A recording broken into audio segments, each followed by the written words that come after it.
நன்மையான சகோதரனையா அவர் ஆண்டவர் கூட இருந்ததுனால இன்னைக்கு இந்த உயர்ந்த நிலைக்கு கொண்டு வந்திருக்காரு. நம்ம மத்தியில இன்னைக்கு சேர்மா செய்து கொடுக்குற வந்திருக்க அன்பு சகோதரனை நம்ம எல்லாரும் வாழ்த்தி வரவேற்போம். எந்த ஒரு கைதல்ல ஒரு மணி நேரம் இருக்கும். 1 மணி நேரம் நல்லா செய்து கொடுக்க போறாரு. எல்லாம் சந்தோஷமா கேட்டு உற்சாகமா கைதட்டுமா கத்து சொல்றோம்.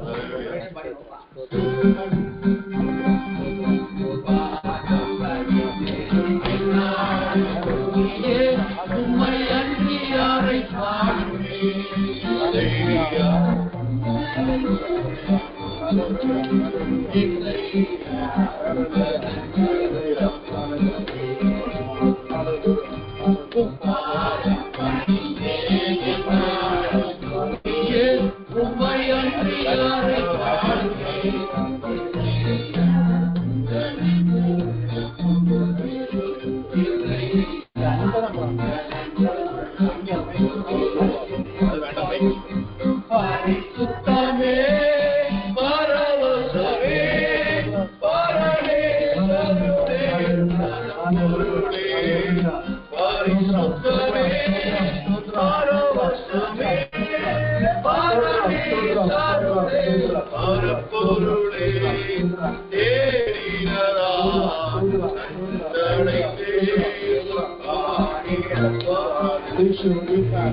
ஆண்டவராகிய இயேசு கிறிஸ்துவின் நாமத்தினாலே உங்கள் அனைவரையும் வாழ்த்துகிறேன், ஆசீர்வதிக்கிறேன்.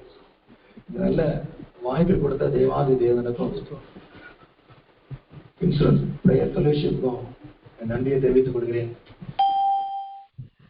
இது ஒரு நிலைப்பாளராக இருந்து கொண்டு இதை நடத்தி கொண்டிருக்க மதகுமார் சகோதரனை ஆண்டவராகிய இயேசு கிறிஸ்து நாமத்தில் வாழ்த்துகிறேன். ஏனென்றால் இவ்வளவு டெடிகேட்டடா இருந்து ஒரு ஒருங்கிணைப்பு பண்றது ரொம்ப கஷ்டம். ஏன்னா நானே சொல்றேன், இன்கம் டேக்ஸ்ல வந்து கடைசியா கிறிஸ்துமஸ் ப்ரோக்ராம் நடத்தணும், அது முடிச்சுட்டு மாசத்துக்கு ஒரு தடவை சேர்ந்து ஜெபிக்கலாம் அப்படின்னு சொன்னதை அதை கூட நிகழ்த்துறது கஷ்டமா இருக்கு. உங்களை வந்து பார்த்த பிறகு எப்படியாவது இந்த மாசம் முடியறதுக்குள்ள 2 நாள் இருக்கு, அதுக்குள்ள நாங்க நடத்திடுவோம் அப்படின்னு சொல்லி உண்மையிலே அந்த ஏன்னா இப்படிப்பட்ட ஒரு ஒருங்கிணைப்பாளர்கள் தேவை. இவர்கள் தான் வந்து ஆயத்த வேலைகளை செய்து கொண்டிருக்கிறார்கள். நாம் தேவனுடைய கரத்துல அவர் கொடுத்த வேலையை மாத்திரம் செய்து கொண்டு நாம சமாதானமா என்னுடைய ஓட்டத்தை மறுபடியும் உங்கள் அனைவரையும் வாழ்த்துகிறேன், ஆசீர்வதிக்கிறேன். இந்த நாளிலும் கர்த்தருடைய வார்த்தையை நான் ஒன்றும் பெரிய பிரசங்கியா கிடையாது, ஆனா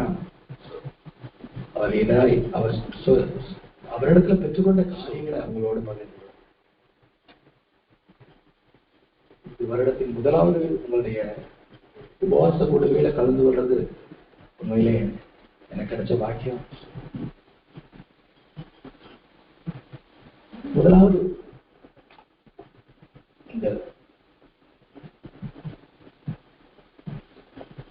இந்த காலங்களை நாம் அறிந்து கொள்ள வேண்டும். நாம் எந்த காலத்தில் இருக்கிறோம் என்பதை நாம் அறிந்து கொள்ள வேண்டும். இரண்டாவது, அந்த காலத்துக்கு ஏற்ற காரியங்களை செய்ய வேண்டும். காலத்துக்கு ஏற்ற காரியங்களை நாம் நடத்த வேண்டும். பெண்களை மூடி நாம் மறைக்கப்பட்டு தேவாதி தேவன் நம் மத்தியிலே அவர் பேசுவார். அப்பா எங்களை பயன்படுத்துங்க. ஒரு கழுதையை கொண்டு கூட உங்களால் பேச நாங்கள் உணர்வடைய வேண்டும். இயேசுவின் மூலம் வேண்டிக் கொள்கிறோம் நல்ல பிதாவே. ஆதாரமாக சில வசனங்களை நாம் பார்க்க போகிறோம். முதலாவது தானியேல் 9ஆம் அதிகாரம் 2ஆம் வசனம், தானியேல் 9ஆம் அதிகாரம் 3ஆம் வசனம். தானியேலாகிய நான்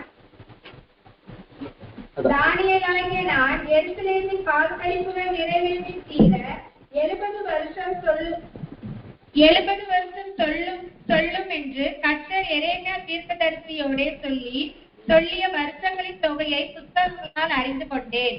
நான் உபவாசம் பண்ணி இரட்டிலும் சாம்பலிலும் உட்கார்ந்து தேவனாகிய ஆண்டவரை ஜெபத்தினாலும் விண்ணப்பங்களினாலும் தேட என் முகத்தை அவருக்கு நேராக்கி.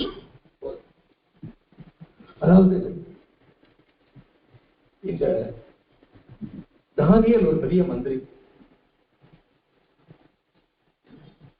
இவன் தன்னுடைய ஜனங்கள் சிறைப்பட்டு அவர்கள் பாபிலோன் தேசத்திலே இருக்கிறார்கள். அவர்களோடு கூட இவனும் சிறைப்பட்டவனாக அங்கே இருந்து கொண்டிருக்கிறான். ஒரு வாலிபனாக பாபிலோன் தேசத்துக்குள்ளே கொண்டு வரப்பட்டான். அவன் செய்கிற காரியம் தீர்க்க தரிசனங்கள் இதற்கு என்ன சொல்லுகிறது, நம்முடைய விடுதலைக்காக என்ன சொல்லுகிறது என்று பார்க்கும் பொழுது எரேமியா தீர்க்க தரிசனத்திலே சொல்லப்பட்ட காரியங்கள் 70 வருடம் இந்த ஜனங்கள் அடிமைப்பட வேண்டும். பாபிலோன் தேசத்திலே ஏற்கனவே அசீரியர்கள் 10 ஜாதிகளை கொண்டு போய்விட்டார்கள். மீதம் இருந்தவர்களில் இப்பொழுது பாபிலோனுக்கு கொண்டு வரப்பட்டிருக்கிறார்கள். அப்போ 70 இவன் இப்பொழுது வயதாகிவிட்டது. 70 வருடம் முடிந்தவுடன் கண்டிப்பாக ஒரு விடுதலை இருக்கிறது என்று அவன் சும்மா இருந்துவிடவில்லை. அவன் அதை அறிந்து கொண்டு அவன் உபவாசம் பண்ணி ரெட்டிலும் சாம்பலிலும் உட்கார்ந்து தேவனாகிய ஆண்டவரை ஜெபத்தினாலும் வேண்டுதலினாலும் தேட முகத்தை அவருக்கு நேராக இந்த ஜனத்துக்கு ஒரு விடுதலை குறிக்கப்பட்டு ஆகிவிட்டது. இதற்காக இந்த விடுதலை தாமதமாகி விடக்கூடாது. இந்த ஜனங்கள் விடுவிக்கப்பட்டு மறுபடியும் தங்களுடைய சொந்த தேசத்துக்கு செல்ல வேண்டும். அதற்காக அவன் உபவாசம் பண்ணுகிறான், ரெட்டிலும் சாம்பலிலும் உட்கார்கிறான். அவரை நோக்கி ஜெபத்திலும் விண்ணப்பங்களினாலும் அவருடைய முகத்தை தேடுகிறான். இது நமக்கு நன்றாக தெரிந்த ஒரு சம்பவம். அவன் 21 நாள் ஜெபித்துக் கொண்டிருக்கிறான். ஜெபித்துக் கொண்டிருக்கும் பொழுது பதில் பரலோகத்திலிருந்து வந்துவிட்டது. ஆனால் இவனை வந்து சேர 21 நாட்கள் ஆகிவிட்டது. காரணம், 3ஆம் வானத்தில் இருக்கிற பரலோகத்துக்கும் 1வது வானத்தில் இருக்கிற நமக்கும் இடைப்பட்ட 2ஆம் வானத்திலே சத்துருடைய சேனைகள் இருக்கிறது. அதை தாண்டி வர முடியாதது நிமித்தம் இவன் ஜெபித்துக் கொண்டே இருக்கிறான். எது பதிலை பெரும் வரை ஜெபித்துக் கொண்டிருக்கிறான். இதுதான் நாம் தெரிந்து கொள்ள வேண்டிய காலத்தை அறிந்து கொண்டான். இந்த ஜனங்களுக்கு ஒரு விடுதலை குறிக்கப்பட்டாகிவிட்டது. எப்படியாவது விடுவிப்பதற்கு அவன் தன்னுடைய ஜெபத்தை அவன் ஜெபித்துக் கொண்டிருக்கிறான். பரலோக தேவன் பதிலை கொடுத்து விட்டார். வந்த தேவதூதன் வழியிலே அங்கே சாத்தானுடைய கூட்டத்தினிடையே மாட்டிக்கொண்டார். மறுபடியும் ஜெபம் பரலோகத்தை நோக்கி செல்கிறது. பிதாவாகிய தேவன் மைக்கேல் என்ற பிரதான தூதனை அழைத்து நீ போய் பார் என்கிறான். அவன் அங்கே இருந்து புறப்பட்டு வருகிறான். வரும்பொழுது இவனை விடுவித்து அனுப்பும் பொழுது அந்த செய்தியை கொண்டு வந்த தேவதூதன் தானியேலை சந்தித்து அவன் இப்பொழுது உள்ள காரியங்களை மாத்திரமல்ல, பின்பு நடக்கக்கூடிய எல்லா காரியங்களையும் தேவன் அவனோடு பகிர்ந்து கொண்டதை அவன் அறிந்து தெரிந்து கொள்ள வேண்டிய அவன் காலத்தை அறிந்து கொண்டான். அந்த நேரத்தில் அவன் என்ன பண்ணான்? ரட்டோடுத்தி சாம்பல்ல உட்கார்ந்து அவன் செபிக்கிறான். அதுபோல நாமும் நம்முடைய காலத்தை அறிந்து கொள்ள வேண்டும். நாம் எங்கே இருக்கிறோம்? இந்த காலத்துக்காக நாம் என்ன செய்ய வேண்டும்? அதுதான் மிகவும் முக்கியமான காரியம். இந்த காலத்தை குறித்து நம் ஆண்டவராய் இயேசு கிறிஸ்து நமக்கு புதிய ஏற்பாட்டுல மத்தேயு 24ஆம் அதிகாரத்திலும் லூக்கா 21ஆம் அதிகாரத்திலும் அவர் குறிப்பிட்டிருக்கிறார். லூக்கா மத்தேயு 24ஆம் அதிகாரம் 3ஆம் வசனத்திலே, அவர் ஒலிவமலையின் மேல் உட்கார்ந்திருக்கையில் சீசர்கள் அவரிடத்தில் தனித்து வந்து, இவைகள் எப்பொழுது சம்பவிக்கும்? உம்முடைய வருகைக்கும் உலகத்தின் முடிவுக்கும் அடையாளம் என்ன என்று சொல்ல வேண்டும் என்றார்கள். இங்கே சீசர்கள் ஒரு காரியத்தை கேட்கிறார்கள், உம்முடைய வருகைக்கும் உலகத்தின் முடிவுக்கும். அப்போ உலகத்துக்கு ஒரு முடிவு இருக்கிறது. அந்த முடிவு அடையாளம் என்ன, நாங்கள் எவ்விதமாக நாங்கள் அதை கண்டு அறிந்து கொள்ளலாம் என்று சீசர்கள் ஆண்டவராக இயேசு கிறிஸ்துவை கேட்கிறார். அவருக்கு மாத்திரம்தான் தெரியும், அந்தத்தில் உள்ளவைகளை அவர் ஆதியிலே அறிந்திருக்கிறார். அடையாளங்களை கேட்கிறார்கள்.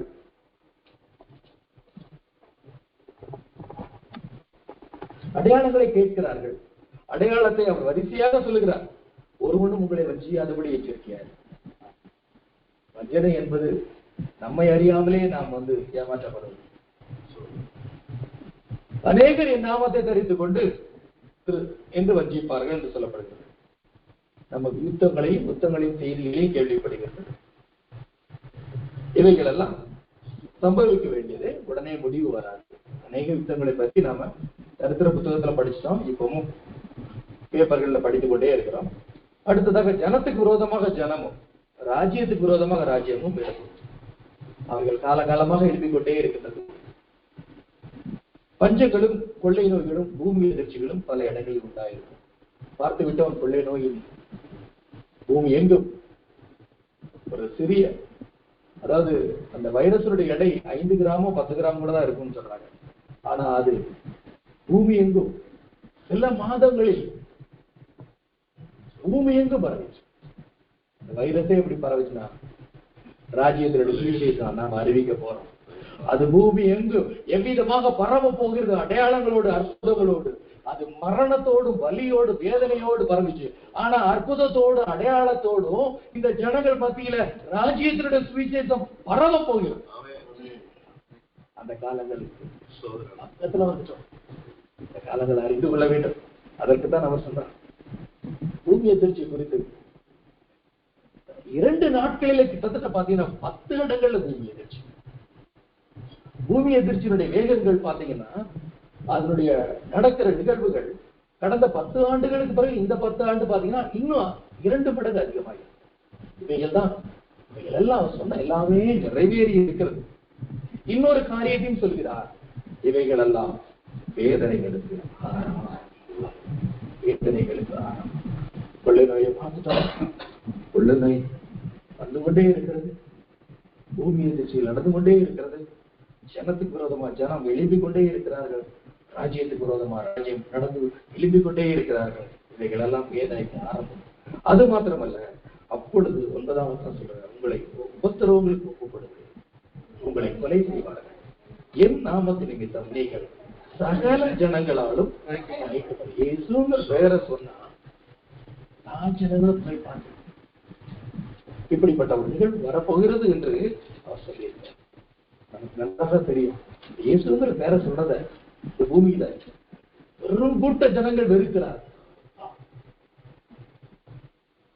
முதல் பழைய ஏற்பாட்டு காலங்கள் 4000 ஆண்டு, அந்த அங்கே அப்பொழுது யாருக்கும் இயேசு என்ற நாமம் கிடையாது. இயேசு என்ற நாமத்தை யாரும் அறிந்திருக்கவில்லை, அது அவர்களுக்கு தெரியாது. புதிய ஏற்பாட்டு காலத்துல நமக்கு தான் கொடுக்கப்பட்டது இந்த இயேசு என்ற நாமம். இந்த நாமத்தை வைத்துதான் நாம் இந்த காலத்தையும் இந்த சூழ்நிலைகளை இவைகள் எல்லாம் ஜெயிக்க போகிறோம், சாத்தான ஜெயிக்க போகிறோம். நம் வெற்றியடை போவதற்கு நமக்கு கொடுக்கப்பட்ட மிகப்பெரிய ஒரு ஆயுதம் என்னவென்றால் இயேசுவின் நாமம். அடுத்தது இயேசுவின் ரத்தம். இந்த ரெண்டுமே பழைய ஏற்பாட்டு ஜனங்களுக்கு கிடையாது, அந்த பரிசுத்தவான்களுக்கு கிடையாது. ஆனா புதிய ஏற்பாட்டு அவருடைய விசுவாசிகளுக்கும் சீசர்களுக்கும் கொடுக்கப்பட்டது என்னவென்றால் இந்த 2 மிகப்பெரிய ஆயுதங்கள். இதை வைத்துதான் நாம் இந்த வருகிற நாட்களிலே அவருடைய ராஜ்யத்தின் சுவிசேஷத்தை நாம் அறிவிக்கணும்.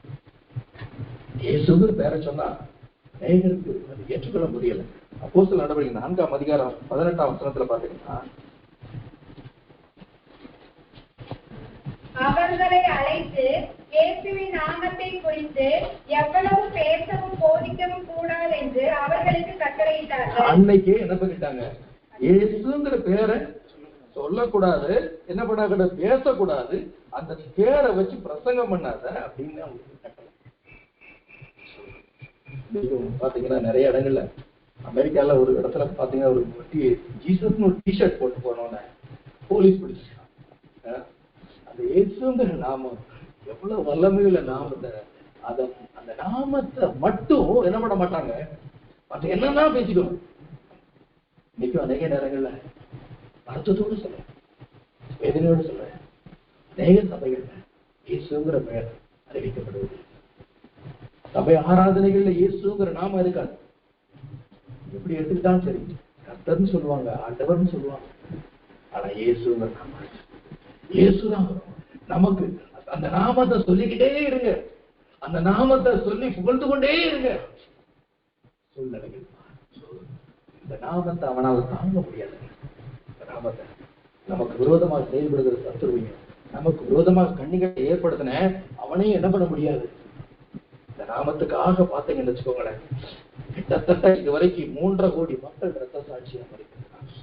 ஒரு 10 வருஷத்துக்கு மட்டும் பாத்தீங்கன்னா ஒரு 10 லட்சம் ஜனங்கள் மறிக்கிறாங்க. இந்த நாமத்துக்காக உபத்திரப்படுத்துவாங்க, வேதனைக்குட்படுத்துவாங்க.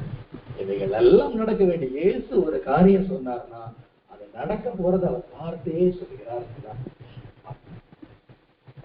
லூக்கா 21ஆம் அதிகாரம் 36ஆம் வசனத்திலே அவர் ஒரு காரியத்தை சொல்கிறார். இதுதான் நம்முடைய ஆதார வசனம். அவர் பகற்காலங்களில் தேவாலயத்திலே உபதேசம் பண்ணி கொண்டிருந்து ராக்காலங்களில் வெளியே போய் ஒலிவமலை எண்ணப்பட்ட மலையிலே தங்கி வந்தார்.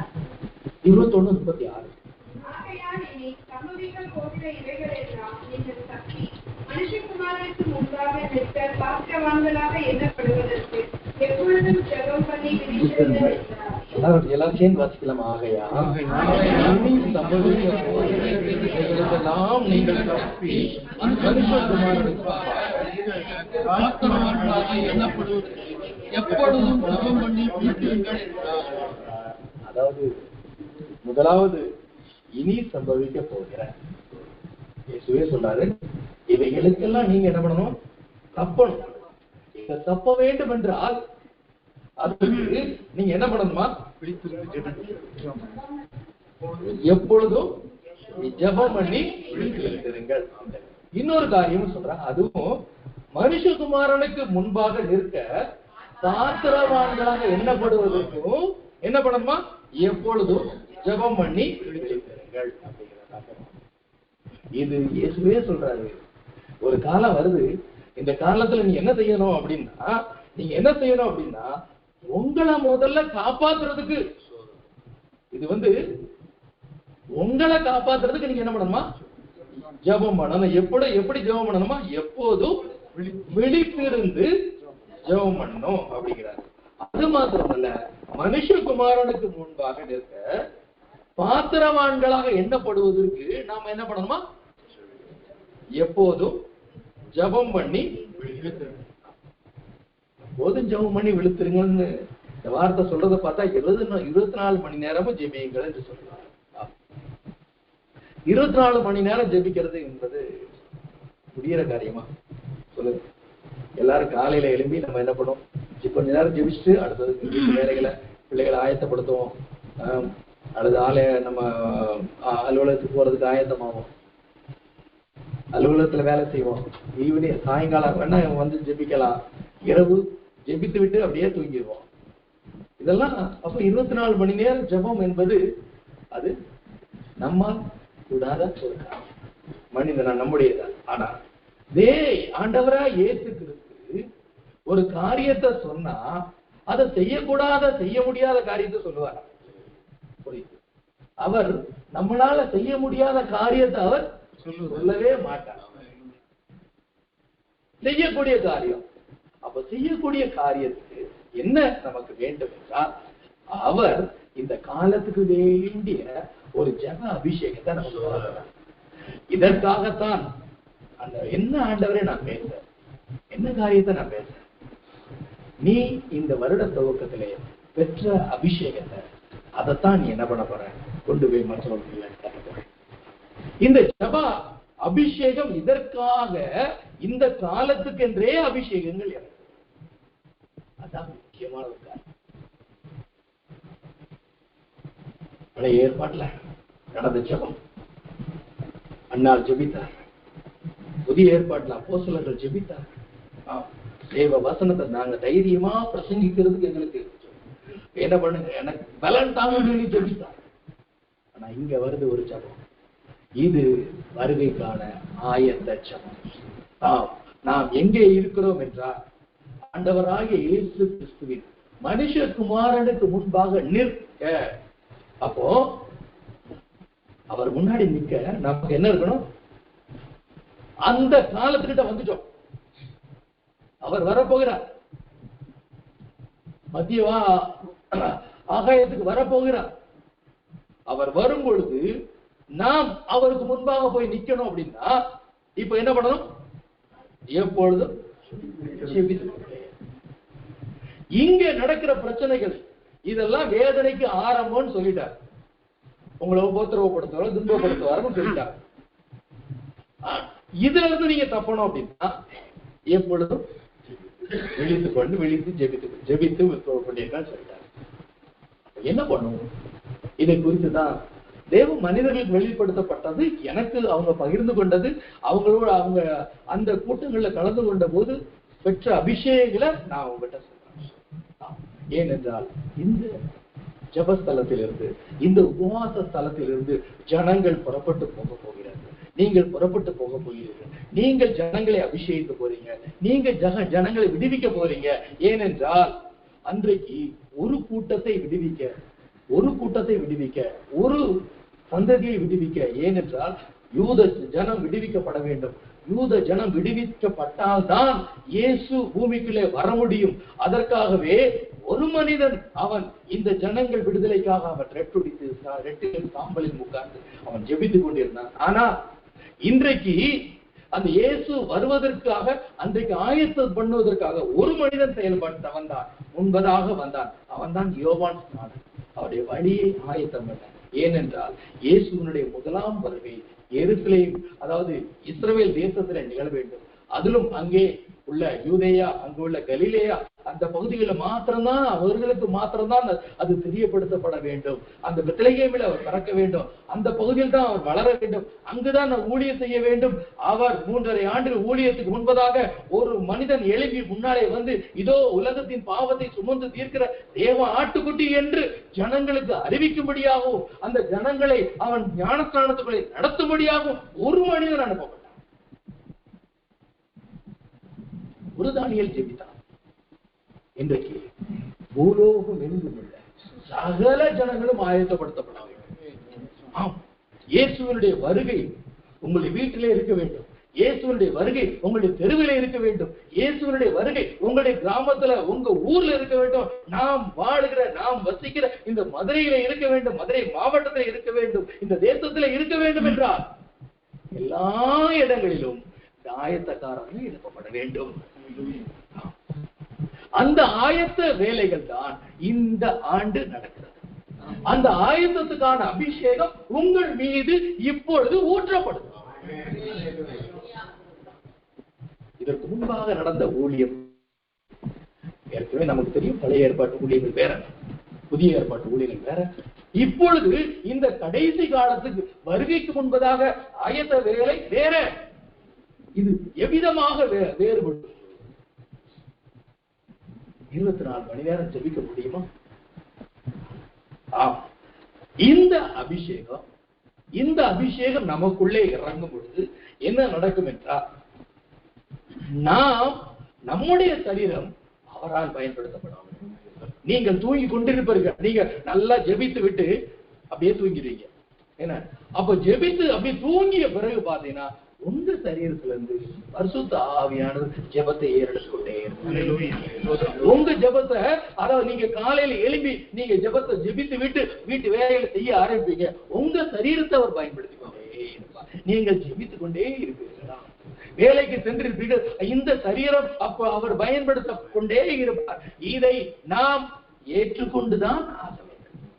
இதுதான் இந்த காலத்துக்கான நிகழ்வு, இந்த காலத்துக்கான அபிஷேகம், இந்த காலத்துக்கான ஆயத்தம். இங்க மதுரையில இருந்து சென்னைக்கு போனா ஆம்னி பஸ் என்ன பண்றாங்க? 2 டிரைவர். ஒரு டிரைவர் என்ன பண்றான்? ரெஸ்ட் எடுத்தோடனே அடுத்த டிரைவர் கொண்டு போய் ஓட்டிட்டு போய் அங்க விட்டுறாங்க. வீட்டுல எப்படியும் யூபிஎஸ் இருக்கும்.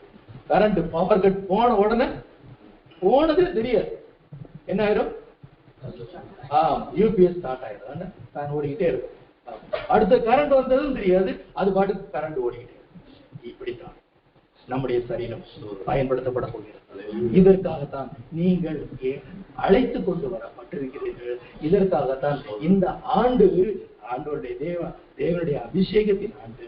இந்த ஆண்டு தேவனுடைய வல்லமை வெளிப்படுத்தும் ஆண்டு. இந்த ஆண்டு ஜனங்களுடைய கட்டுகளை அறுக்கிற ஆண்டு. இந்த ஆண்டு ராஜ்யத்தினுடைய சுவிசேஷத்தை அறிவிக்கிற ஆண்டு. எனவே இதுவரைக்கும் இருந்த உங்களுடைய எல்லா நிலைமைகளும் சூழ்நிலைகளும் மாறி ஒரு புதிய மனுஷனாக, ஒரு புதிய மனுஷியாக அவருடைய வருகைக்கு, இந்த பகுதியில அவருடைய வருகைக்கு இந்த மதுரை மாவட்டத்தை ஆயத்தப்படுத்துவதற்காக நீங்கள் எழுப்பப்பட்டிருக்கிறீர்கள். இது உலக தோற்றத்துக்கு முன்பதாகவே அவர் பூமியில நான் இந்த காலத்துல இன்னாரை நான் எழுப்புவேன், இன்னாரை நான் அபிஷேகிப்பேன், அவர்கள் எழுப்புவார்கள். கோரேஸ் என்ற ராஜா வருவதற்கு முன்பதாக 500 ஆண்டுகளுக்கு முன்பாக, கிட்டத்தட்ட யோசித்து பாருங்கள், ஒருத்தன் வருவான், அவன் பேரு கோரேஸ், அவன் வந்து விடுவிப்பான்னா நாம இந்த நம்ம அம்மா அப்பா நமக்கு பேர் வச்சாங்கன்னு நினைச்சுறாரு. அவர் அன்னைக்கே பேர் வச்சு அழைச்சிட்டாரு. நாம இவங்க வந்து என்ன பண்ண சேர்ந்து பேசி இந்த பேரை வைக்கலாம் அப்படின்னு சொல்லி வைப்பாங்க. எல்லாம் பூமியில ஆவியானவர் நடத்துற காரியம் தான். அவர் தான் நடத்தி கொண்டே இருக்கிறார். இவ்விதமாக நீங்கள் நான் இனி சம்பவிக்க போகிற இவைகளுக்கு தப்பி மனுஷகுமாரனுக்கு முன்பாக நிற்க பாத்திரவான்களை என்னப்படுவதற்கு எப்போதும் என்ன பண்ணுங்க, விழித்திருந்து ஜெபம் பண்ணுங்கள். இந்த ஜெபம் நீங்க வந்து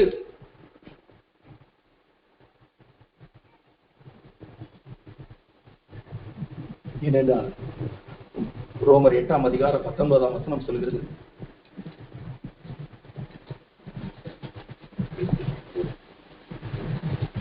மேலும் வெளிப்படுவதற்கு இந்த பூமியில் உள்ள நாம மாத்திரம் இல்லைங்க, இந்த மரங்களும் பறவைகளும் விலங்குகளும் எல்லாமே சர்வ சிருஷ்டியும் என்ன பண்ணுதா, மிகுந்த ஆவலோடு காத்து இருக்கிறதா. ஒரு கூட்டம் வரப்போகிறது, ஒரு என் தேவனுடைய மனிதர்கள் வரப்போறாங்க. அவங்க வர்றதுக்காக என்ன பண்ணுதா, வெளிப்படுவதற்காக சிருஷ்டியானது மிகுந்த ஆவலோடு காத்து கொண்டிருக்கிறது. நான் மாத்திரம் இல்ல, பாடுகள், வலிகள், வேதனைகள் நம்முடைய வசிக்கிற ஜனங்கள் மாத்திரமல்ல, சர்வ சிருஷ்டியும் ரட்சிப்புக்காக கர்ப்ப வேதனைப்பட்டுக் கொண்டு முதலாவது கொடுக்கப்படுகிற அபிஷேகம் ஜெப அபிஷேகம். இரண்டாவதாக ஒரு அபிஷேகம் நமக்காக கொடுக்கப்படுகிறது.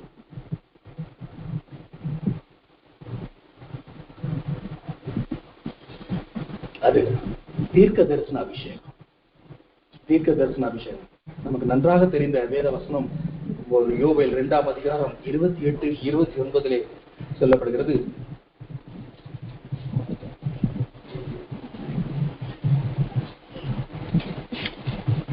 யோவேல் 2ஆம் அதிகாரம் 28, 29.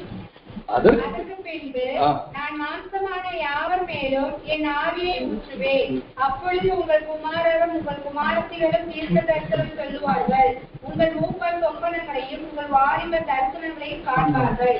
ஊழியக்காரர் மேலும் ஊழியக்காரிகள் மேலும் அந்நாட்களிலே என் ஆவியை ஊற்றுவேன். யோவேல் என்ற மனிதன் ஒரு தீர்க்கதரிசி. அவன் தீர்க்க தரிசனமாக சொல்கிறான். அவனுடைய காலத்திலே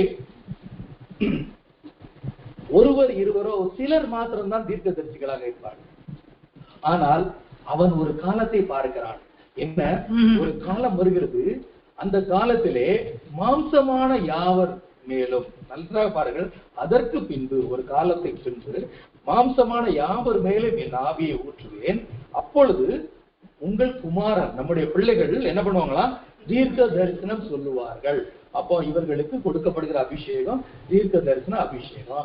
அந்த ஆவி அவர்கள் மீது ஊற்றப்படும் பொழுது அவர்கள் அதுவரைக்கும் அவர்கள் சாதாரணமானவர்களாக இருப்பாங்க. உங்க பிள்ளைகள் மேல இந்த ஆவி ஊற்றப்படவுடனே அவங்க செய்ய போற முதல் காரியம் என்னது? தீர்க்க தரிசனம் சொல்லுவார்கள். சிறு பிள்ளைகள், இங்க அருமையான திரும்ப தவிர 2 பையங்க இருக்கிறாங்க. இவங்க தீர்க்க தரிசனம் அவர் என்ன பண்ணுவாரு? அவங்கள தீர்க்க தரிசனம் சொல்லுவார். அடுத்ததாக சொல்லப்படுகிறது, உங்கள் மூப்பர்கள் என்ன பண்ணுவாங்களா? சொப்பனங்கள். ஆமா, கிட்டத்தட்ட வாலிப வயதை தாண்டவங்க எல்லாருக்குமே அவங்கள்ட்ட என்ன பண்ணுவாங்களா? சொப்பனங்கள். சொப்பனங்கள் மூலமா என்ன சொல்லுவாரு? நடந்த காரியம், நடக்கிற காரியம் எல்லாத்தையுமே என்ன பண்ணுவாரு? அதை காட்டி அவர் என்ன பண்ணுவாரு? சொப்பனத்தின் மூலமா என்ன பண்ணுவாரு? அங்கேயும் தீர்க்க தரிசன ஆவிதான் அங்கே செயல்படுகிறது. மூன்றாவது, உங்கள் வாலிபர் தரிசனம். நம்முடைய வாலிபர் தம்பிமார்கள், தங்கைமார்கள், அதாவது இன்றைக்கு சோசியல் மீடியாவில் அகப்பட்டு கிடக்கிற நம்ம பிள்ளைகள் தான் இந்த அபிஷேகம் ஊற்றப்படும் பொழுது, இந்த ஆவியின் அபிஷேகம் ஊற்றப்படும் பொழுது அவர்கள் நீங்க என்ன எதிர்பார்க்கிறீங்களோ, எதற்காக உங்க பிள்ளைகளுக்காக உங்க குடும்பத்தினர் ஜெபித்துக் கொண்டிருக்கிறோம், அவர்கள் உங்க கண் முன்னே நிகழும். அந்த பிள்ளைகள் என்ன பண்ணுவாங்க? தரிசனங்களை காண்பார்கள். டிவியில காட்டுறது மாதிரி அவர்கள் கண்கள் திறக்கப்பட்டு அவர்களுக்கு நடந்த காரியம், நடக்கிற காரியம், நடக்க போற காரியங்கள் அவர்களுக்கு என்ன பண்ணப்படும்? காட்டப்படும். எப்படி யோவான் என்ற மனிதனுக்கு, யோவான் என்ற சீஷனுக்கு 2000 ஆண்டுகளுக்கு முன்பாக இந்த காலத்துக்கான வெளிப்படுத்தின விசேஷத்தின் காலங்களை அவர் அறிவிக்கவில்லை, காட்டினார். அவன் கண் திறக்கப்பட்டு அவன் நம்முடைய காலங்களை அவன் பார்த்தான். அதை பார்த்த காரியங்களை அவன் எழுதி வைத்திருக்கிறான். நம்முடைய தேவன் சாதாரணமானவர் அல்லவர். அவன் அந்தத்தில் உள்ளவைகளை எல்லாவற்றையும் அவர் அறிந்திருக்கிற தேவன். அப்பொழுது நம்முடைய வாலிபர்களுக்கு கொடுக்கப்பட போகிற அபிஷேகம் தீர்க்க தரிசன அபிஷேகம். அவர்கள் தரிசனங்களை காண்பார்கள். அடுத்ததாக ஊழியக்காரர் மேலும் ஊழியக்காரிகள் மேலும் அந்நாட்களிலே என் ஆவியை ஊற்றுவேன். ஒரு ஊழியக்காரன் என்றாலே அவர்கள் ஏற்கனவே அபிஷேகம் பண்ணப்பட்டவர்கள் தான். அபிஷேகம் பண்ணப்பட்ட போய் தான் ஊழியத்து பேரை பேசுவார். சகோதரர் கிராமத்துல ஊழியம் பண்றார். சாதாரண காரியம் இல்ல.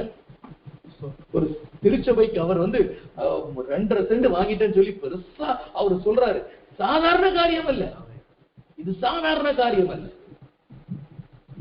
அபிஷேகம் இருந்தாதான் செய்யும், இல்லைன்னா செய்யும். இந்த 2.5 சென்ட் 2.5 ஏக்கரா மாறும். இந்த 2.5 சென்ட் 200 ஏக்கரா மாறும். ஏன்னா ஒரு காலத்துல திரள் கூட்ட ஜனங்கள் வரப்போறாங்க. திரள் கூட்ட ஜனங்களை வைத்துக் கொள்வதற்கு இந்த இடத்துல இந்த சபைகள் பாத்தீங்கன்னா 2 வகையான நிலைமைகள்ல நடக்க போகிறது என்று நான் நினைக்கிறேன். ஏன்னா முதலாவது, ஏற்கனவே ஆண்டவராய் இயேசு கிறிஸ்து காலங்களிலே ஜெப ஆலயங்களும் தேவாலயம் மாத்திரம்தான் இருந்தது. ஆனா புதிய ஏற்பாட்டு காலத்துல அந்த தேவாலயங்களும் ஜெப ஆலயங்கள் சபைகளுக்கான போதகங்கள் அங்கே கொடுக்கப்பட்டது. தேவாலயம் இவைகள் எல்லாவற்றையும் விட்டு சபைகள் ஏற்படுத்தப்பட்டது. மாறி போயிடுச்சு, காலங்கள் மாறி போயிடுச்சு. அவைகள் எல்லாம் என்ன மட்டும் போயிடுச்சு, ஆண்டவருடைய தேவாலயத்தை விட்டு அவர் வந்துட்டார். அதுபோல இன்னைக்கு இருக்கிற சபைகள் இந்த வரப்போகிற அபிஷேகத்தை அவர்கள் பெற்றுக்கொண்டு அவர்கள் நடத்தினா அவர்கள் இருப்பார்கள். இல்லை என்றால் அவர்களை தாண்டி புதிய இடங்கள்ல இப்ப சகோதரமாய் ஆட்கள் யாரெல்லாம் பாரத்தோட பண்றாங்களோ அவங்க பண்ண போறாங்க. திரள் கூட்ட ஜனங்கள் இன்னைக்கு கஷ்டமா தான் இருக்கும். ஒருத்தர் போய் ஒரு 1000 ரூபாய் காணிக்க வாங்குறது சாதாரண விஷயம். ஆமா, நினைக்கிற மாதிரி அதுல அதுக்கு பின்னாடி எத்தனை அலைச்சல் இருக்கும். போய் உட்கார்ந்து அவங்கள்ட்ட பேசணும். பேசிட்டு அவங்க உள்ளத்துல ஆண்டவர் கிரியை செஞ்சு அதுக்கு பிறகு நம்ம எல்லாவற்றையும் ஊழியத்துல ஒவ்வொன்றையா செய்யறது விஷயத்தை வச்சுதான். ஆனா இன்றைக்கு அற்பமா தோணும். ஆனா இதை அசட்டை பண்ண முடியாது. இதுதான் திரளான சந்ததியை பிறப்பிக்கும், திரளான ஆவிக்குரிய சந்ததியை பிறப்பிக்கும். ஒரு கூட்டம் வரப்போகுது, ஒரு பெருங்கூட்டம் வரப்போகுது. அந்த பெருங்கூட்டம் வருவதற்காக ஆயத்தப்படுத்துவதற்காக தான் நீங்கள் அழைக்கப்பட்டிருக்கிறீர்கள், நீங்கள் தெரிந்து கொள்ளப்பட்டிருக்கிறீர்கள், நீங்கள் அபிஷேகம் பண்ணணும். சரி, அவர் சொன்ன தீர்க்க தரிசனம் எப்பொழுது நிறைவேறியது? அந்த யோவேல் 2:23, 24, 28, 29 அப்போஸ்தலர் 2ஆம் அதிகாரம் 17, 18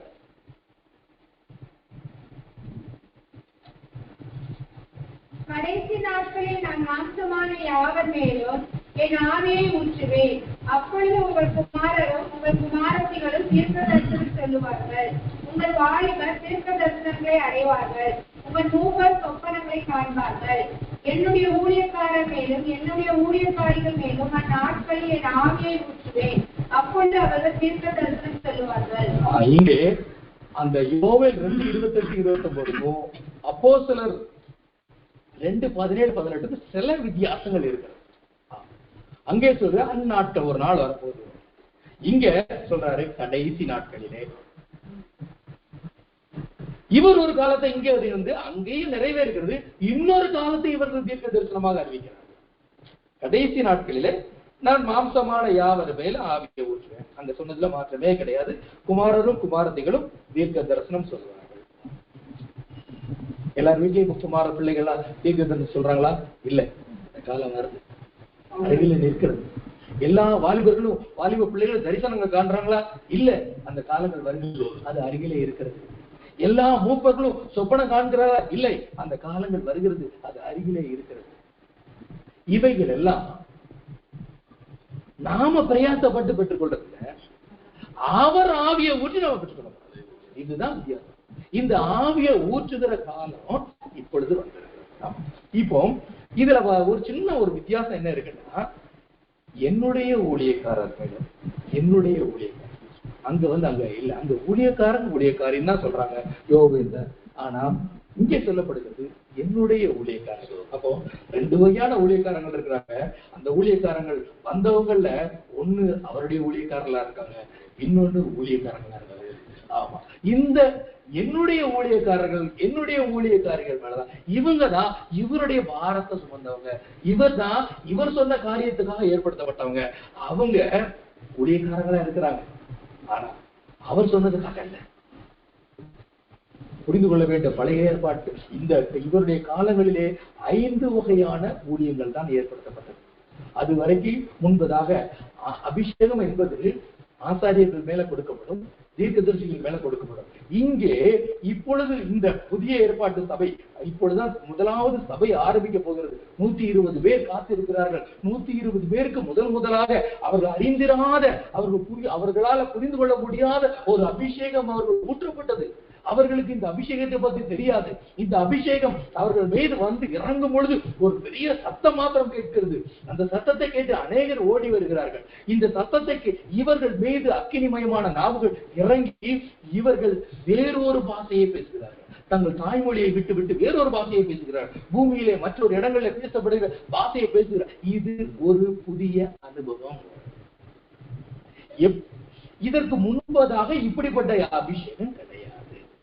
அதப்படதான் இப்ப வருகிற அபிஷேகம் இதுக்கு முன்னாடி இருந்த அபிஷேகம் மாதிரி அதை மாதிரி நினைத்துக் கொள்ள முடியாது.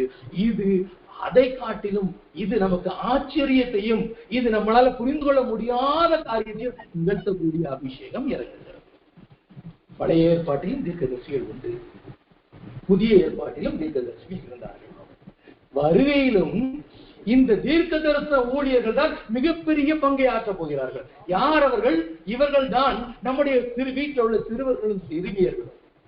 இவர்கள் யார்? நம்முடைய வீட்டில் உள்ள வாலிபர்களும் கன்னிகைகளும். இவர்கள் யார்? நாம். இவர்கள் யார்? நம்முடைய வீட்டில் உள்ள பெரியவங்க. இவர்கள் இங்கே உள்ள அவருடைய ஊழியக்காரர்கள். இதுதான் இப்பொழுது இந்த அபிஷேகம் இந்த ஆண்டில் இருந்து ஜனங்களுக்கு கொடுக்கப்படுவதாக அவர் வாக்கு பண்ணி இருக்கிறார். அந்த அபிஷேகம் ஜனங்களுக்குள்ளே இறங்கி கொண்டிருக்கிறது. இப்பொழுது அது நாம் புரிந்து கொள்ள முடியாத ஒரு காரியம். இந்த தீர்க்க தரிசனத்தினாலே என்ன? இது எப்படி? பழைய ஏற்பாட்டிலே அவர்கள் சொன்னார்கள், நடந்த காரியம் நடக்கிற காரியத்தை சொன்னாங்க. புதிய ஏற்பாட்டு காலத்தில் இருந்து இப்பொழுது உள்ள தீர்க்க தரிசனம் என்ன? இதற்கும் அதற்கும் என்ன வித்தியாசம்? இந்த அபிஷேகம் நன்றாக புரிந்து கொள்ள வேண்டும். பரலோகத்தில் இருந்து தேவனுடைய சிங்காசனத்தில் இருந்து அபிஷேகங்கள் இறங்கும். அந்த அபிஷேகங்கள் தான் நாம் சாதாரண மனிதர்களாக ஒரு விதமாக போய்கொண்டிருப்போம். நம்மை அவர் நாம் செல்ல வேண்டிய இடத்துக்கு இந்த அபிஷேகம் தான் நம்மை நடத்த போகிறது. எப்படி பேச வேண்டும், என்ன பேச வேண்டும், யாரை பார்க்க வேண்டும், எங்கே போக வேண்டும், யாருக்கு சுவிசேஷம் அறிவிக்க வேண்டும் என்பதை அந்த அபிஷேகம் நம்மை நடத்தும். அது வரைக்கும் எப்படி பயந்து கிடந்த பேதுரு இந்த அபிஷேகம் அவன் பெற்ற பிறகு அவன் எவ்வளவு தைரியமாய் எல்லாரும் முன்னாடியுமே பிரசங்கி, தைரியமாய் தேவாலயத்துல போய் பிரசங்கிக்கிறான். தைரியமா அவனை போட்டு ராத்திரி போட்டு ஜெயில அடைச்சு வச்சிருக்காங்க. மறுநாள் நீங்க சொல்றதை கேட்கணுமா, இந்த என்ன அவருடைய கட்டளைக்கு கீழ்ப்படியணுமா, எது முக்கியம்னு சொல்லி அவ்வளவு தைரியமா பேசுறாங்கன்னா எங்க இருந்து வந்துச்சு? அபிஷேகம். இந்த அபிஷேகம் இது நம்ம இடத்துல இந்த அபிஷேகம் தான் இன்றைக்கு நாம் எல்லாரும் பெற்றுக்கொள்ள போறோம். இது தீர்க்க தரிசனத்தின் அபிஷேகம். அடுத்ததாக இந்த தீர்க்க தரிசன இதுல இன்னொரு முக்கியமான ஒரு காரியம், இந்த தீர்க்க தரிசனம் என்ன தீர்க்க தரிசனம், இது என்ன தீர்க்க தரிசனத்தை அறிவிக்க போறாங்க? இவங்க நடக்க போறத அதே அறிவிக்க போறாங்க?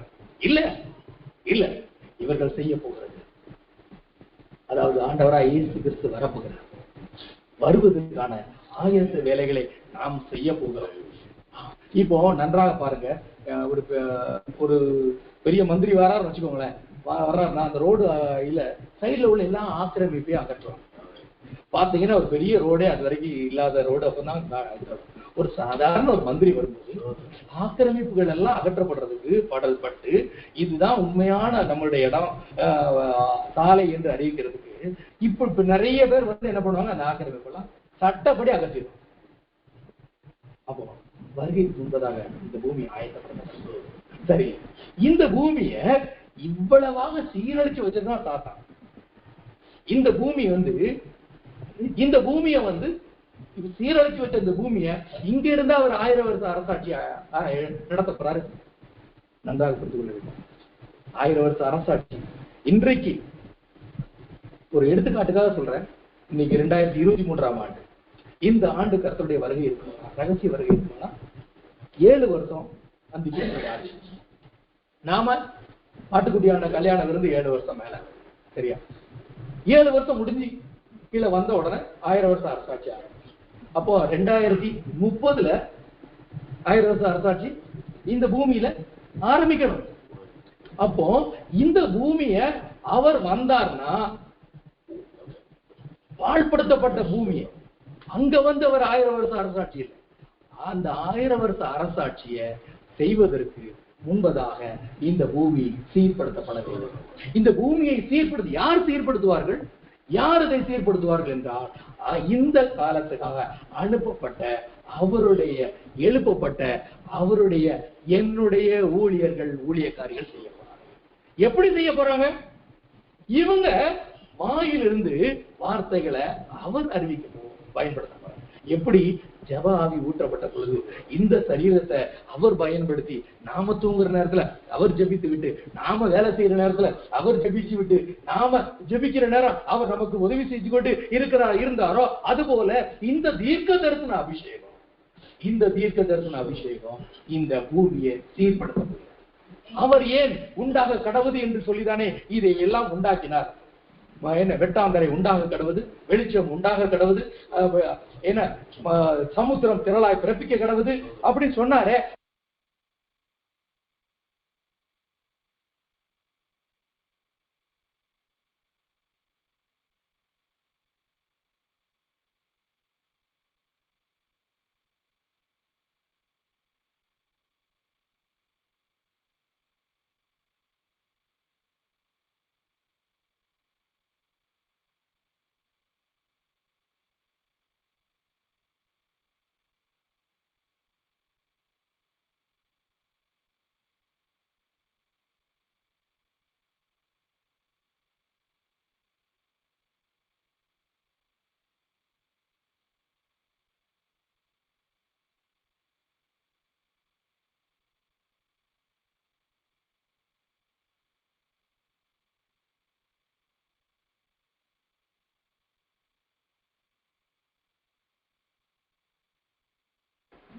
என்ன நம்முடைய வாயை அவர் தேவனுடைய வாயாக செயல்படுகிறார். நான் நினைச்சதை உங்கள்கிட்ட உட்கார்ந்து பேச முடியாது. நான் என் அறிவை, என் திறமைய நான் இங்க வந்து உங்கள்கிட்ட பேச முடியாது. தீர்க்கதரிசி என்றால் அவன் தேவனுடைய வாய். தேவனுடைய வாய் என்றால் இந்த வாய் பேசணும். ஆனா பேசுறவர் யாரு? அவர் பேசுவார். ஆண்டவராய் இயேசு கிறிஸ்து பேசுவார். நம்ம மூலமா அவர் பேசுவாரு. ஏன்னா இதை நாம் தான் என்ன பண்ணணும், செய்ய வேண்டும். அப்போ இந்த தீர்க்க தரிசன அபிஷேகம் என்ன பண்ண போகிறது, சீர்படுத்துகிற காரியங்களை செய்ய போகிறது. அடுத்ததாக மூன்றாவது ஒரு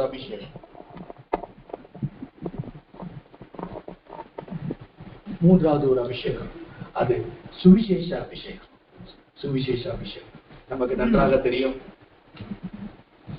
மத்தேயு 24 அதிகாரம் 14 வசனம்.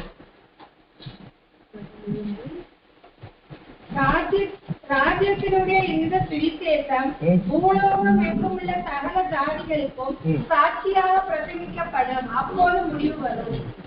ராஜ்யத்தினுடைய இந்த சுவிசேஷம் பூலோகம் எங்கும் உள்ள சகல ஜாதிகளுக்கும் சாட்சியாய் என்ன நடக்குது, சாட்சி, மிகப்பெரிய அற்புதங்களும் அடையாளங்களும் நடக்க போகிறது.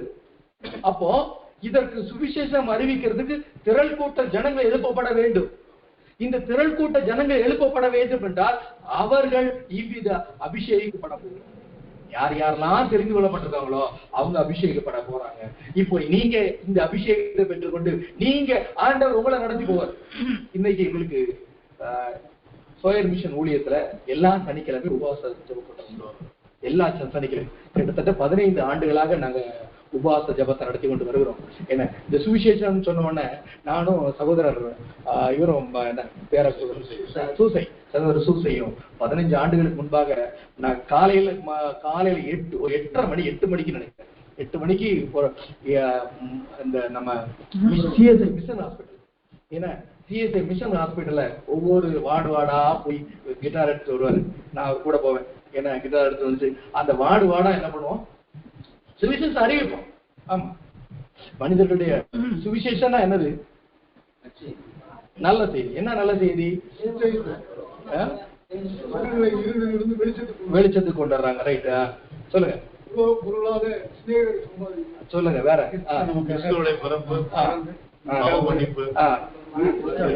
1 கொரிந்தியர் 15 அதிகாரம் 1-3 வரைக்கும் சுவிசேஷம்னா என்ன நாங்க பாருங்க.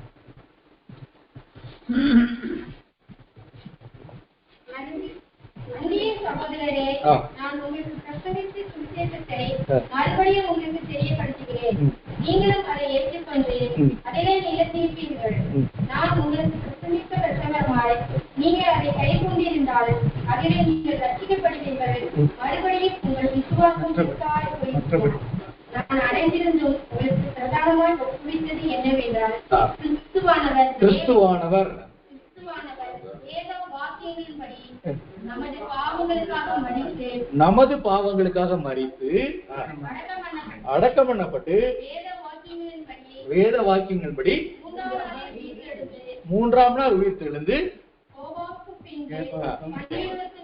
நமக்கு எல்லாருக்கும் தரிசனமானார். சுவிசேஷம்னா என்னது, இயேசுவானவர் மனிதனாக வந்தாரு, நம்முடைய பாவங்களுக்காக சிலுவையில அடிக்கப்பட்டு மரித்தார். மரித்தவர் என்ன பண்ணாரு, அடக்கம் பண்ணப்பட்டாரு. அது சொல்லணும், அடக்கம் பண்ணப்பட்டது சொல்லணும். 3ஆம் நாள் உயிரோட இருந்தார். என்ன, எனக்கு தரிசனமானார் அப்படின்னு அங்க பேதுரு என்ன பண்றாரு, பவுல் அந்த கொரிந்து சபைக்கு சொல்லும் பொழுது சுவிசேஷத்தை பற்றி சொல்றாரு.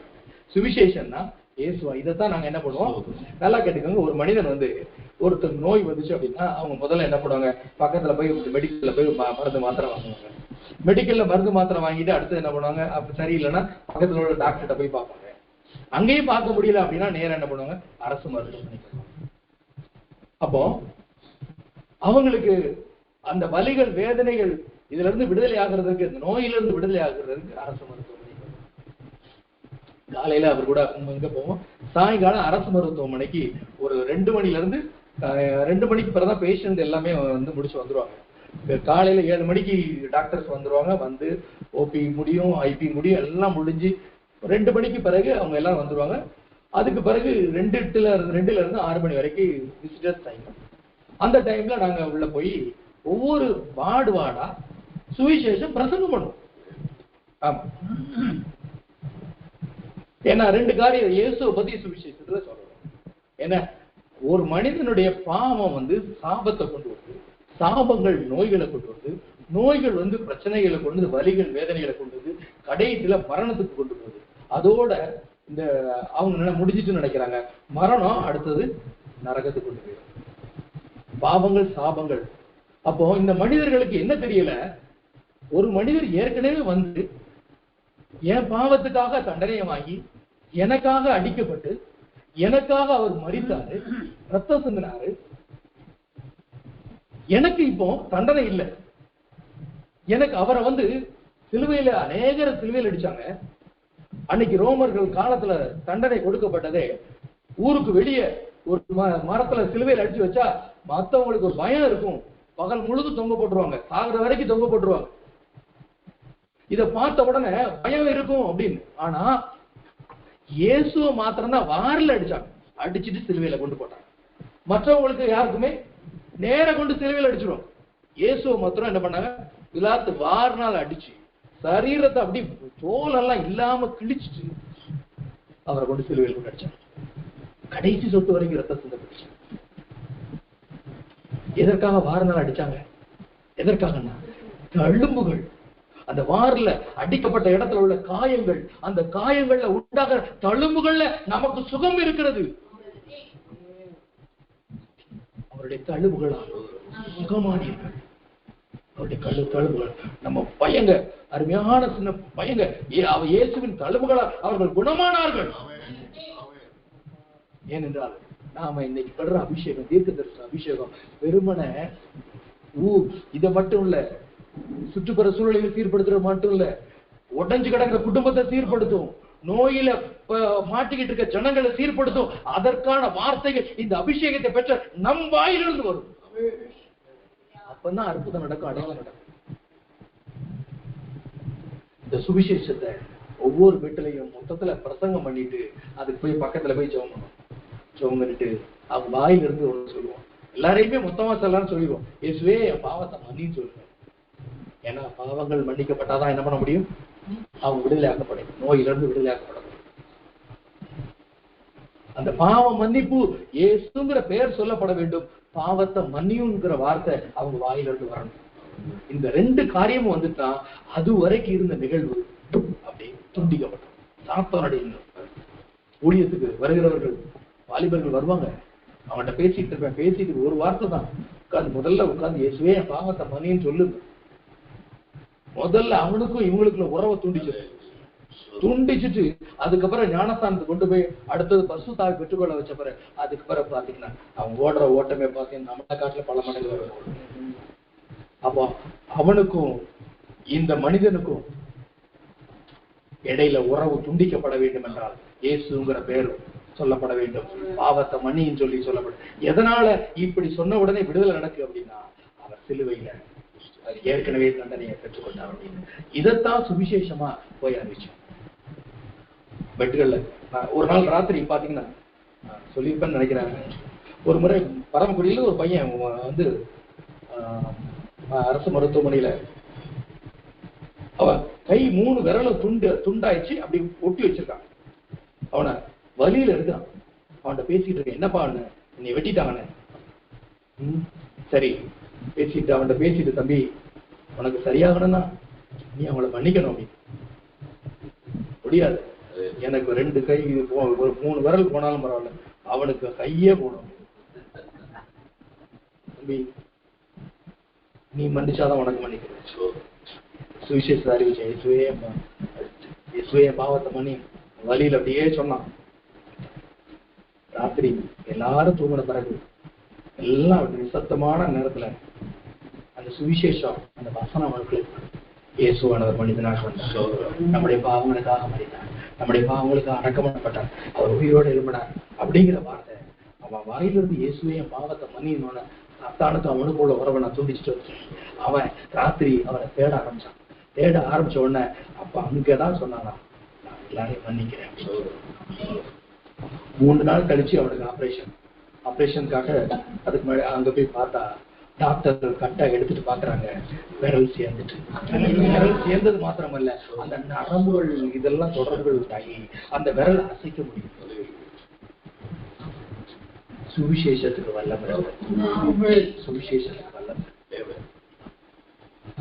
இந்த சுவிசேஷத்தை தான் நாம எடுத்து சொல்ல இப்போ எடுத்துட்டு போறது இந்த சுவிசேஷம். இனி ராஜ்யத்தினுடைய சுவிசேஷம், ராஜ்யத்தினுடைய சுவிசேஷம் சகல ஜாதிகளுக்கு சாட்சியாக அற்புதத்தோட அடையாளத்தோட நீங்க பிரசங்கிக்க போறீங்க. பிரசங்கிக்கிறதுக்கு உங்களுக்கு வேண்டிய அபிஷேகம் கிடைக்கும். கடைசி ஒரு 5 நிமிஷம் நம்ம வந்து ஜெபிக்க போறோம். இன்னொரு அபிஷேகம் கடைசியா நமக்குள்ள வரப்போகிற மிகப்பெரிய அபிஷேகம் என்னன்னா யுத்த அபிஷேகம். யுத்த அபிஷேகம் எபேசியர் 6ஆம் அதிகாரத்தில் சொல்லப்பட்டிருக்கு. கடைசியாக சகோதரரே, மாம்சத்தோடு இரத்தத்தோடும் அதிகாரங்களோடும் துரைத்தனங்களோடும் அந்தகாரங்களோடும் லோகாதிகளோடும் இல்லாத ஆவிகளோடும் நமக்கு எந்த மனுஷனும் நமக்கு எதிரி கிடையாது. நமக்கு எதிரி யாரு அப்படின்னா அந்த மனுஷனை தன்னுக்கு கட்டுப்பாட்டு வச்சிருக்க அசுத்த ஆவிகள் தான் நமக்கு விரோதமான எதிரிகள். அப்போ பூமியில உள்ள யாரும் ஒருத்தர் சுவாசத்தோட ஒருத்தன் அலையிறான்னா அவன் நமக்கு எதிரி கிடையாது. ஏன்னா அவனுக்கு ஒரு வாய்ப்பு இருக்கு என்ன. ஆனா அவனை தன்னுடைய கட்டுப்பாட்டுகள் வச்சிருக்க அசுத்த ஆவிகள் அவைகள் அகற்றப்பட வேண்டும். மனிதர்களுக்கு விரோதமா நம்ம யுத்தம் பண்ண முடியாது. ஏன்னா மாம்சத்தோடு ரத்தத்தோடு நமக்கு போராட்டம் கிடையாது. ஆனா அந்த மாம்சத்தோயும் ரத்தத்தையும் தன்னுடைய கட்டுப்பாட்டுகள் வச்சிருக்க அசுத்த ஆவிகளை நீங்க அகற்றிட்டீங்கன்னா அவங்க சுவிசேஷத்தை சில நேரம் சில பாத்தீங்கன்னா வீடுகள் போகும்போது பிள்ளைய போட்டு அடி அடின்னு அடிச்சுட்டு இருப்பாங்க. நம்ம உள்ள போன உடனே அவங்க சொன்னோம், நான் ஏன் என் பிள்ளைய அடிச்சேன்? அந்த அம்மா சொல்றாங்க, நான் ஏன் என் பிள்ளைய அடிச்சேன்? யோசிச்சு பாருங்க. அப்போ அவங்களுக்குள்ள அந்த ஆவி மனுஷனை இன்னொரு மனுஷனை வாழ விடாததான் அசுத்த ஆவியோட வேலை, சாத்தானுடைய வேலை. அது கணவனா இருக்கட்டும் மனைவியா இருக்கட்டும், 2 பேர் ஒருத்தருக்கு விரோதமா ஒருத்தர் இது பண்ணுவான். பெற்றோர்களா இருக்கட்டும் பிள்ளைகளா இருக்கட்டும், ஒருத்தருக்கு விரோதமா ஒருத்தர் எழுப்புவான். ஆனா அசுத்த ஆவியானவர் எங்க இருக்கோம் அது விடுதலை இருக்கணும். நீங்க ஆவியில போனீங்கன்னா உங்க ஆவியில இருக்கும் பொழுது அங்க அந்த இடத்துல உள்ள அசுத்த ஆவியில் போயிடுச்சுன்னா அவங்க விடுதலை. எல்லாம் இந்த செயல்கள் எல்லாம் செய்வது பின்னாடி இருந்து இயக்குகிறார். இந்த ஆவிகளுக்கு நாம என்ன பண்ண முடியும்? துரத்த முடியும். தீங்கு நாள்ல அவர்கள் எதிர்க்கவும் சகலத்தையும் செய்து முடிந்த நிற்க திராணி உள்ளவர்களாகும்படி தேவனுடைய சர்வாயுத வர்க்கத்தை இதெல்லாம் நாம நினைக்கிறோம் சாதாரணமான ஆள் இல்ல. இப்போ வரப்போகிற அபிஷேகத்துல நாம இந்த அபிஷேகத்தை பெற்றுக்கொண்டு நாம என்ன பண்ண போறோம்னா பலவான்களா எழுப்ப போறோம். ஆமா, நம்ம கிதியோட பார்த்து தேவதூதன் சொன்னா பராக்கிரமசாலியா அவன் என்ன பண்ணா? பயந்து போய் என்ன பண்ணா? உட்கார்ந்து போர் அடிச்சுட்டு இருந்தான், மறைச்சி போர் அடிச்சுட்டு இருந்தான். அவன் வந்து அன்னைக்கு பயந்த, அவனை பார்த்தா என்ன பண்ணணும்? பயந்தாங்களையே சொல்லணும். என்ன பயந்தவனே என்ன சொல்லணும். ஆனா ஆண்டவர் எங்க பாக்குறாரு? சிம்சோன்னு ஒருத்தன் இருந்தான். என்ன அவனை பாத்தீங்கன்னா என்ன கையில இடத்து காடை எலும்பு வச்சு 3000 பேரை கொண்டான். எப்படி எப்படி? அவன் மேல உள்ள அபிஷேகம், பரிசுத்த ஆவியின் அபிஷேகம். பழைய ஏற்பாட்டுல அந்த அபிஷேகம் விதமாக செயல்பட முடியுமானால் நன்றாக தெரியும். அசுத்தாவிகளுக்கும் இது உண்டு. ஆனா உங்ககிட்ட இருக்கிற அபிஷேகம் அந்த அசுத்தாவிகள் இதை வந்து இல்லாம பண்ணிடும், துரத்திடும்.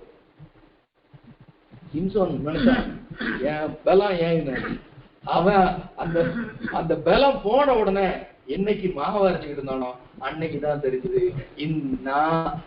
என் மேல உள்ள பலம் கிடையாது, எனக்கு மேல இருந்த அபிஷேகம் தான் இதை செய்ய வச்சுதுன்னு அன்னைக்கு தெரிஞ்சது. அப்போ சாதாரண மனிதன் அசாதாரணமா செயல்படலாம் இந்த அபிஷேகம் அதை செய்யும். அந்த அபிஷேகத்துலதான் நாம நிரப்பப்பட போறோம். அந்த அபிஷேகம் தான் யோசித்து பாருங்க. அந்த கடைசி நேரத்துல கேட்கறான், மறுபடியும் எனக்கு ஒரு வாய்ப்பு தாங்க, வாய்ப்பு தாங்கன்னு சொல்லும்போது 7000 பேர் அமர்ந்திருந்த ஒரு மண்டபத்துல அங்க உள்ள தூண்களை அவனுக்கு அதை இழுத்து அதை கீழே தள்ளுபடியான அபிஷேகத்தை அவனுக்கு கொடுக்கப்பட்டுச்சு. அப்போ அந்த மனிதன் சிம்சோன் அல்ல, சிம்சோன் மேல உள்ள அபிஷேகம். சிம்சோன் விழுந்து போனான். ஆனா இன்னைக்கு எழும்ப போற தேவனுடைய அந்த அபிஷேகத்தை பெற போறவங்க விழுந்து போறது இல்லை. இவங்க விழுந்து போக மாட்டாங்க. ஏன்னா இந்த அபிஷேகம் அவனை நிலை நிறுத்தும். இது நமக்குள்ள வாசம் பண்றது, அவனுக்கு மேல அமர்ந்தது. இன்னைக்கு இயேசுவின் ரத்தம் வந்து என்ன பண்ணுச்சு? பாவத்துக்கு தான் பிரச்சனை. இந்த பாவத்துக்கு உண்டான பிரச்சனையை அவர் சிலுவையில என்ன பார்த்துட்டு போயிட்டாரு சார். ஆனா நமக்கு இப்போ பரிசுத்த ஆவியானவர் வந்து தங்குறதுக்கு இந்த சரீரம் தடை கிடையாது. எனவே அந்த எல்லா ஆயத்த வேலைகளையும் இயேசு செய்துட்டு போயிட்டாரு. நாம அந்த ஆவியை பெற்றுக்கொண்டு நாம கடந்து போக வேண்டும். அவன் விழுந்தா நாம விழ போறோம். பேதுரு விழலங்க, அப்போஸ்தலர்கள் விழலங்க, அப்போஸ்தலர்கள் விழல. இந்த அபிஷேகம் அந்த புதிய ஏற்பாட்டின் அபிஷேகத்தை காட்டிலும் இப்ப வரப்போற அபிஷேகம் நீங்க நாம கற்பனை பண்ணாத அபிஷேகம். ஒரே வீட்டுக்கு போய் பேதுரு பிரசங்கம் பண்றாரு.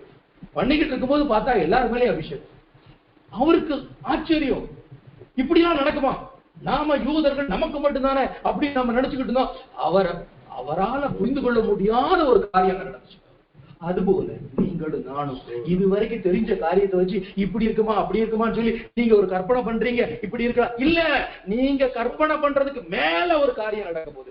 ஏன்னா அப்படிப்பட்ட காரியங்கள் இது நடந்தாதான் இவ்வுலகம் ஃபுல்லா அவருடைய வருகையில திரள் கூட்ட ஜனங்கள் அவருடைய வருகையில் எடுத்துக்கொள்ளப்பட முடியும். ராஜா வரும்போது சும்மா வெறுமன இங்க இருக்கிறப்ப கொஞ்சம் பேரை கூட்டிட்டு போறதுக்கு வரல. அவர் திரள் கூட்ட ஜனங்களை தன்னோடு எடுத்துக்கொள்ள போக வருகிறார். அவர் மணவாட்டி சபையை அவர் எடுத்துக்கொள்ள போக போறாரு. அது எடுத்துக்கொள்ள போறதுக்கு முன்னாடி மிகப்பெரிய ஆயத்த வேலை நடக்கணும். அந்த ஆயத்த வேலை நடத்துறதுக்காக அனுப்பப்பட்டவங்க தான் நீங்களும் நானும். இன்னைக்கு காரியங்கள் நமக்கு வெளிப்படுத்தப்பட்டிருக்குது. நாம இந்த அபிஷேகத்தை பெற்றுக்கொண்டு நாம செய்யணும். அப்படியே கொஞ்ச நேரம் எழுப்பி நிக்கலாமா எல்லாரும்? 4 விதமான அபிஷேகம்.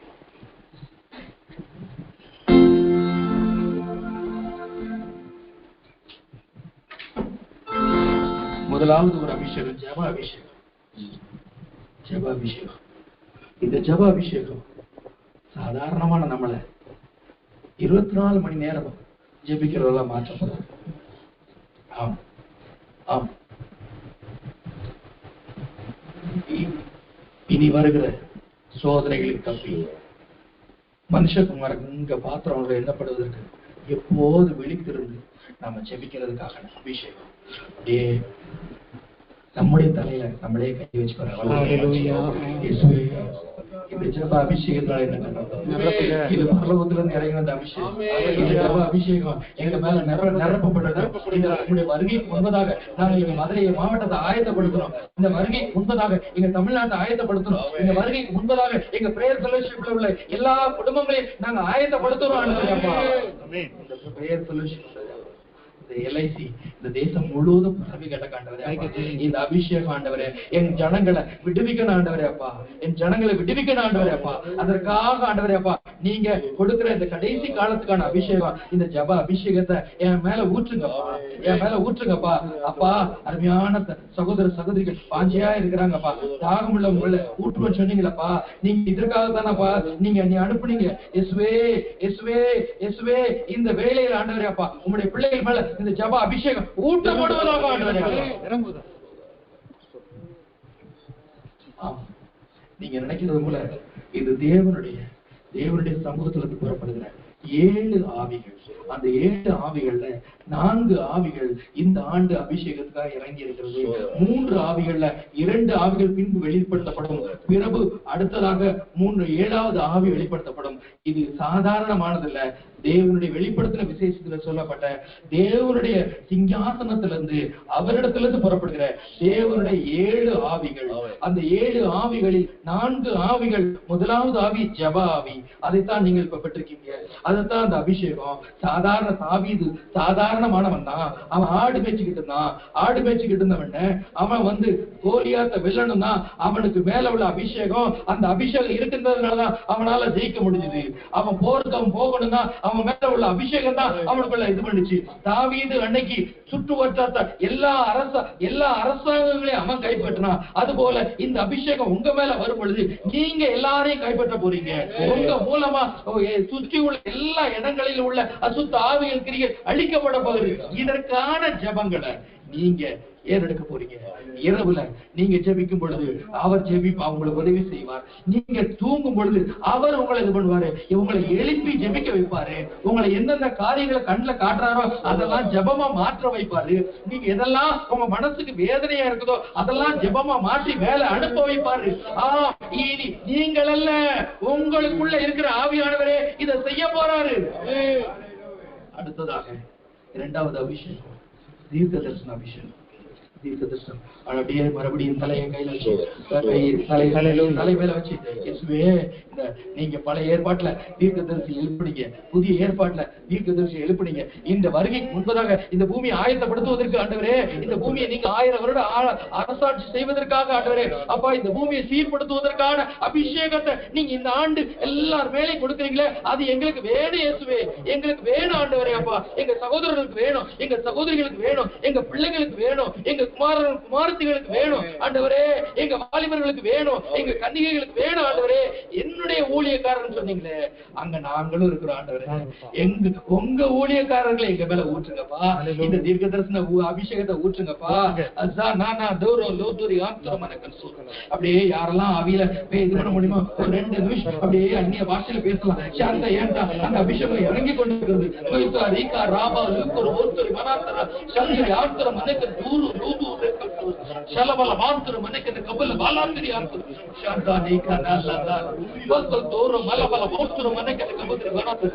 கடங்காத பெருமச்சிகளோடு உங்க வாயிலிருந்து அவர் சீர்திருத்துகிற வார்த்தைகளை பேசுவாரு.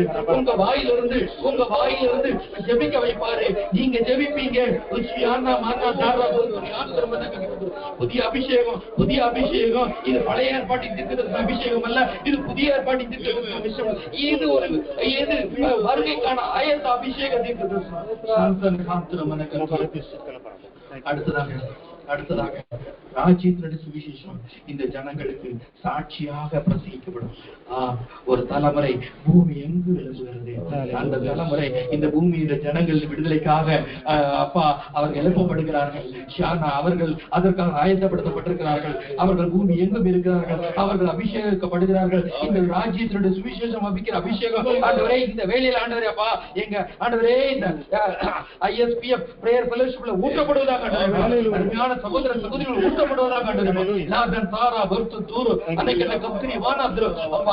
உங்களுடைய பிள்ளைகள் மேல ஊற்றப்படுவதாக இந்த சுவிசேஷம் இந்த ஜனங்களுக்கு ஆண்டவரே அப்பா அப்பா வலிகளோடு வேதனைகளோடு ஆண்டவரே எதிர்பார்ப்பு எதிர்காலம் எதுவுமே இல்லாம இருக்கிற ஜனங்களுக்கு ஆண்டவரே அப்பா, அந்த பூமியில ஆண்டவரே ஒரு வாழ்வு இருக்குது. பூமிக்கு பிறகு நித்திய வாழ்வு இருக்கிறது. இந்த ஆண்டவர் நீங்க வந்து இந்த பூமி ஆள போறீங்க. 1000 வருஷம் இந்த பூமி வாழ போறீங்க. அந்த ராஜ்யம் ஆண்டவரே அப்பா இப்படிப்பட்ட ராஜ்யம் அல்ல, துன்பப்படுத்துகிற ராஜ்யம் அல்ல, மக்களை கொள்ளையடிக்கிற ராஜ்யம் அல்ல, மக்களுடைய பணத்தை சுரண்டுகிற ராஜ்யம் அல்ல. அது சமாதானத்தின் ராஜ்யம், அது அன்பின் ராஜ்யம். அந்த ராஜ்யத்துல ஆண்டவரே அப்பா பிள்ளைகள் சிறு பிள்ளைகள் ஆண்டவரே அப்பா அந்த ராஜ்யத்துல ஆண்டவரே அப்பா சுகத்தோடு பலத்தோடு ஆரோக்கியத்தோடு இருக்கிற இந்த ராஜ்யத்தை ஆண்டவரே சுவிசேஷமா அறிவிக்கிறதுக்கு அந்த அபிஷேகம் இந்த வேளையில உங்க பிள்ளைகள் மேல ஊற்றப்பட்டதுக்காக ஸ்தோத்திரம். 4வது அபிஷேகம் யுத்த அபிஷேகம். நம்முடைய போராட்டம் மாம்சத்தோடு ரத்தத்தோடு கிடையாது. அந்த மாம்சத்தையும் ரத்தத்தையும் தன்னுடைய கட்டுப்பாட்டுக்களை வச்சு சாத்தானுடைய ஏஜென்ட்கள் அதிகாரங்கள் துறைத்தனங்கள் காலங்கள் வருகிறது. இன்னைக்கு ஒரு சின்ன பிரச்சனைன்னா கூட கோர்ட்ல என்ன ஸ்டேஷன்ல கேஸ் கொடுக்க முடியாது. கோர்ட்டுக்கு போனா யாரும் எடுக்க மாட்டேங்கிறாங்க. இல்ல இனி இந்த அபிஷேகம் இறங்கும் பொழுது இந்த அசுத்த ஆவிகள் ஆண்டவரே அந்தகார லோகாதிபதிகள் வானம் பண்ணது பொல்லாத ஆவித்து துறைத்தனங்கள் அதிகாரங்கள் தன்னுடைய கட்டுப்பாட்டுகள் வச்சிருக்க அசுத்த ஆவிகள் எல்லாம் இந்த பூமியை விட்டு அகற்றப்படும். நீங்கள் பேசுவீர்கள், எதிர் பேச முடியாத வார்த்தைகள் பேசப்படும், உங்கள் மூலமாக பேசப்படும், உங்கள் மூலமாக இந்த ஜனங்களுக்கு உண்டான வார்த்தைகள் கொடுக்கப்படும். நீங்கள்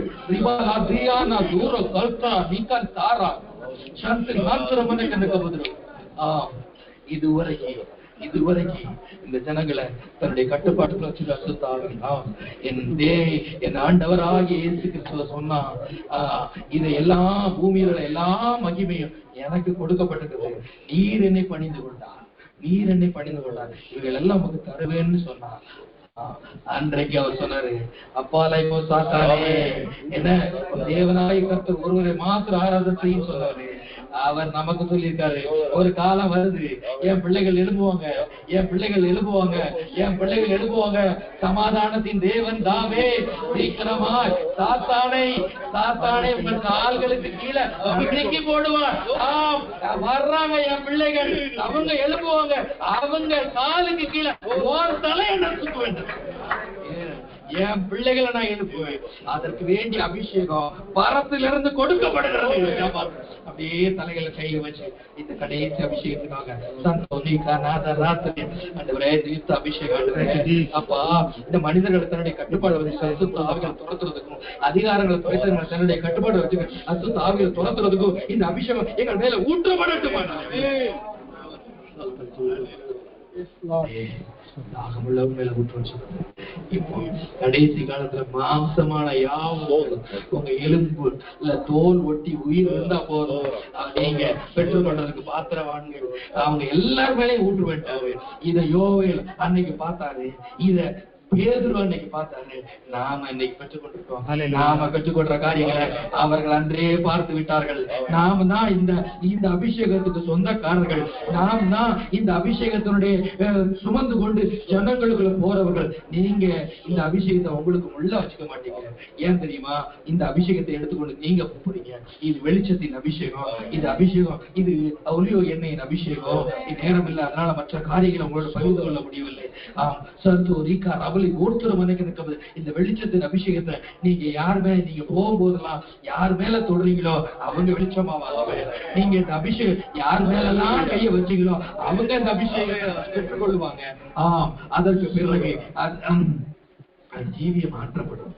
அதற்கு பிறகு அவர்கள் இந்த ஜனங்கள் விடுவிக்கிறவர்களாக நீங்க என்னென்னலாம் செஞ்சீங்களோ அதை அவங்க செய்வாங்க. அதற்கு வேண்டிய அபிஷேகம் உங்க மேல கொடுக்கப்பட்ட அபிஷேகம் இந்த ஜனங்களுக்கு கடந்து செல்லும். இப்படித்தான் வருகைக்கு முன்பதான ஆயத்த வேலை நடக்கிறது. இந்த விடுதலைய, இந்த ஜனங்கள் விடுதலைய உங்க கண்கள் பார்க்கும். இந்த கண்கள் பார்க்கும். இனி நீங்கள் அல்ல, உங்களுக்குள்ள இருக்க ஆவியானவரே இந்த காரியங்களை செய்வார். அருமையான உங்க பிள்ளைகளுக்காக சோதராண்டவரே, வாஞ்சியா வந்திருந்த உங்க பிள்ளைகளுக்காக சோதராண்டவரே, தாகமா வந்திருந்த உங்க பிள்ளைகளுக்காக சோதராண்டவரே. அப்பா, இவர்கள் புறப்பட்டு போகிறார்களானே அப்பா, ராஜ்யத்தினுடைய சுவிசேஷம் இவர்கள் மூலமாக சகல ஜனங்களுக்கு பிரசங்கிக்கப்படட்டாண்டவரே. இந்த ஜனங்கள் விடுதலையாகப்படட்டும், அவருடைய குடும்பங்கள் விடுதலையாகப்படட்டும், தெரு விடுதலையாகப்படட்டும். ஆண்டவரே, ஒரு நாள் நீங்க இதை நியமிச்சிருக்கீங்க ஆண்டவரே. இந்த அபிஷேகத்தின் நாட்கள் ஆண்டவரே இந்த ஆண்டே எங்களுக்குள்ள இறங்கி இருக்கிற சோதரங்கள் தாவே, என் ஜனங்கள் விடுதலையாக்கப்படுகிற ஆண்டாக நீ ஏற்படுத்தி இருக்கிற சோதரங்கள் தாவே. உங்களுடைய பிள்ளைகள் எல்லாரையும் இருந்த கோட்டைகளை போடுகிறோம். உங்களுடைய பிள்ளைகளுடைய பாதுகாப்புக்கு கொடுங்க. இயேசுவின் மூலம் வேண்டிக் கொள்கிறோம் நல்ல பிதா.